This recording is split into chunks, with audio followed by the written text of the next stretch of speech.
Ang Biringan City ay isang alamat na kilala sa rehiyon ng Samar sa Pilipinas.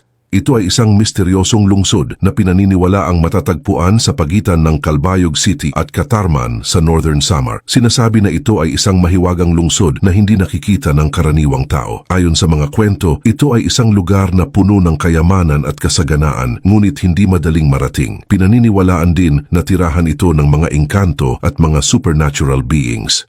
Ayon sa mga kwento, ang mga residente ng Biringan ay sinasabing magaganda at makikisig at may kakayahang mag-transform o magbago ng anyo. Bukod pa dyan, may mga kwento ng mga tao na nawawala at sinasabing napunta sa Biringan City at ang mga taong ito ay maaaring bumalik matapos ang ilang panahon, ngunit madalas ay hindi na sila katulad ng dati. Ang eksaktong lokasyon ng Biringan City ay hindi matukoy at sinasabing isa itong lugar na nag-e-exist sa ibang dimensyon o realidad. Ayon sa mga alamat, may mga palatandaan na ito ay magpapakita kung malapit ka na sa Biringan City tulad ng kakaibang liwanag o mga magagandang tanawin na biglang lilitaw. Pinaniniwalaan din na may mataas na antas ng teknolohiya sa Biringan City. Higit pa sa kung anong mayroon sa kasalukuyan, may mga lokal na residente at mga bisita sa Samar na nagsasabing nakakita o nakaranas ng presensya ng Biringan City. Ang mga kwento nila ay nag-iiba-iba ngunit madalas ay may supernatural element.